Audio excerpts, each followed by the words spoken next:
kami sudah sampaikan bahwa tinggal menunggu KUHP selesai, kita akan bahas undang-undang perampasan aset karena itu saling terkait. Nah, ini undang-undang perampasan, undang-undang KUHP-nya masih terus menerima partisipasi publik, tapi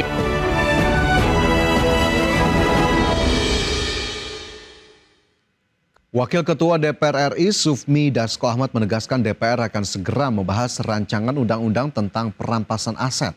Dasko menyebut RUU perampasan aset akan dibahas setelah RUU Kitab Undang-Undang Hukum Acara Pidana atau KUHP rampung. Menurut politikus Gerindra ini pembahasan harus lebih dahulu KUHP agar tidak tumpang tindih.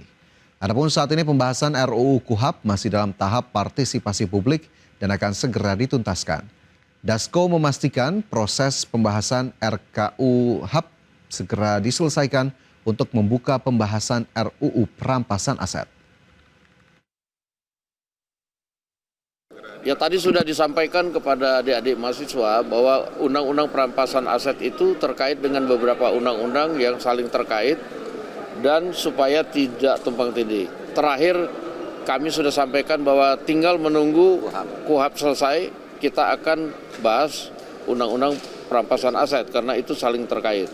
Nah, ini undang-undang perampasan, undang-undang KUHP-nya masih terus menerima partisipasi publik. Tapi kami sudah sampaikan kepada pimpinan Komisi 3 bahwa sudah ada batas limit yang mesti kita selesaikan karena partisipasi publiknya sudah banyak dan sudah cukup lama. Menteri Hukum Supratman Andi Aktas meyakini pembahasan rancangan undang-undang perampasan aset akan lebih cepat selesai jika diinisiasi DPR dibanding pemerintah. Menurut Supratman, DPR sudah menyatakan kesiapannya untuk membahas RUU tersebut sehingga hanya tinggal soal waktu. Ia menegaskan pemerintah khususnya Presiden Prabowo Subianto sudah berkali-kali mengeluarkan komitmen pengesahan RUU perampasan aset akan menjadi prioritas. Apalagi draft RUU perampasan aset sudah dirampungkan oleh pemerintah sejak lama. Sehingga terkait pembahasannya di pemerintah sudah selesai. Terkait usulan penerbitan peraturan pemerintah pengganti undang-undang tentang perampasan aset, Supratman menegaskan beban penerbitan Perpu tak selamanya bisa diberikan kepada Presiden. Pasalnya sepanjang RUU perampasan aset bisa berproses secara normal dan semua pihak memiliki komitmen yang sama maka akan jauh lebih baik. Kedua, DPR juga sudah menyatakan kesiapannya untuk membahas. Jadi ini tinggal soal waktu. Karena itu nanti kami akan bicara dengan pimpinan DPR apakah ini menjadi usul inisiatif pemerintah atau akan menjadi usul inisiatif DPR. Kalau menjadi usul inisiatif DPR, saya pastikan itu akan jauh lebih cepat. Ya kan? Karena itu berarti DPR-nya sudah bisa. Nah, karena itu kita tunggu pengesahan Prolegnas tahun 2026 ataupun revisi Prolegnas tahun 2025. Ya, masih seputar kasus korupsi, pemirsa Komisi Pemberantasan Korupsi atau KPK menyita uang sebanyak 26 miliar rupiah terkait kasus dugaan korupsi kuota haji pada masa Menteri Agama Yakut Kholil Qomas. KPK juga menyita 4 unit mobil dan 5 bidang tanah serta bangunan.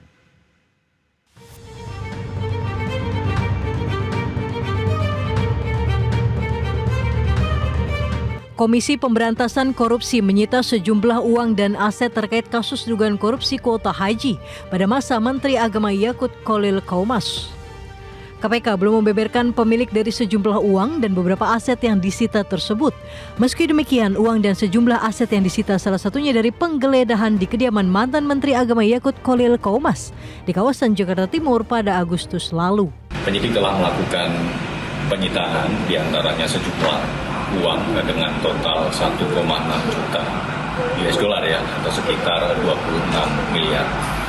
Selain itu penyidik juga telah melakukan penyitaan terhadap kendaraan roda 4, ada sekitar 4 unit, dan kemudian penyidik juga telah melakukan penyitaan aset berupa tanah dan bangunan, ada 5 bidang gitu. Jadi penyidik masih akan terus menelusuri terkait dengan aset-aset yang diduga terkait ataupun merupakan hasil dari tindak pidana korupsi ini. Setelah perkara ini dinaikkan ke penyidikan, Komisi Pemberantasan Korupsi mencegah mantan Menteri Agama era Presiden Joko Widodo itu untuk bepergian ke luar negeri. Surat pencegahan ke luar negeri dikeluarkan KPK pada 11 Agustus dan berlaku untuk 6 bulan ke depan. KPK juga telah memeriksa Yakut Kholil Qomas pada Kamis 7 Agustus lalu.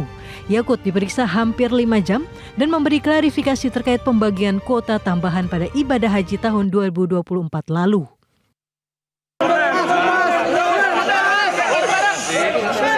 Saya berterima kasih akhirnya saya mendapatkan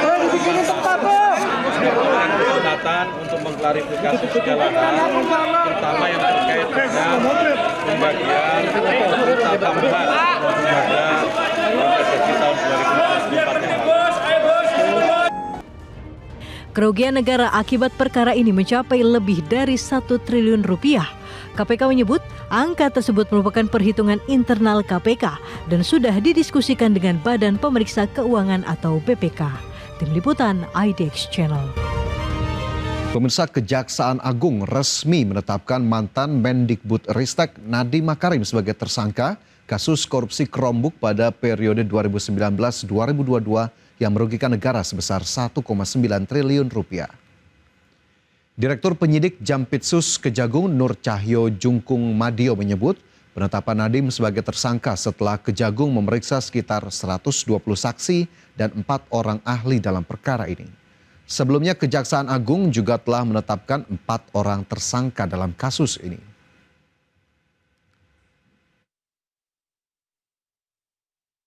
Dengan perkembangan penyidikan perkara dugaan tindak pidana korupsi pada Kementerian Pendidikan, Kebudayaan, Riset, dan Teknologi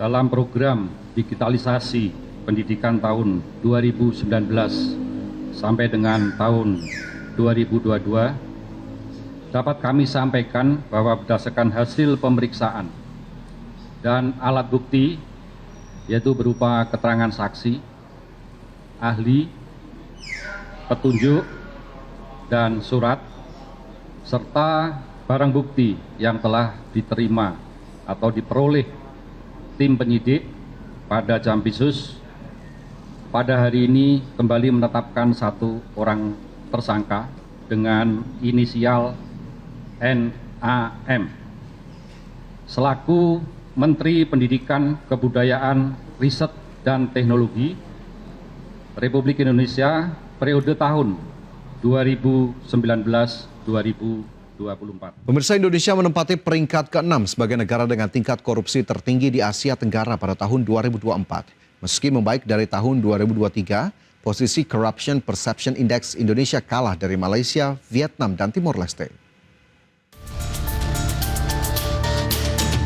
Upaya pemerintah untuk memberantas kasus korupsi di dalam negeri sepertinya masih membutuhkan komitmen yang lebih tegas. Pasalnya, berdasarkan laporan Corruption Perception Index atau CPI 2024 yang dirilis Transparency International pada 11 Februari 2025, Indonesia menempati peringkat ke-6 sebagai negara dengan tingkat korupsi tertinggi di Asia Tenggara pada tahun 2024. Indeks persepsi korupsi di Indonesia di tahun 2024 mencatatkan skor 37 dengan peringkat 99 dunia. Meski membaik dari tahun 2023 yang berada di peringkat 115 dunia, Indonesia tetap berada di jajaran negara dengan tingkat korupsi tertinggi di ASEAN. Berdasarkan hasil survei CPI 2024, Singapura tercatat sebagai negara paling bersih dari korupsi di Asia Tenggara dengan skor 84 dari 100. Sementara Myanmar menjadi negara paling korup di kawasan ASEAN dengan skor hanya 16 dari 100. Posisi Indonesia kalah dari Malaysia, Vietnam, dan Timor Leste. Jakarta, Tim Liputan IDX Channel.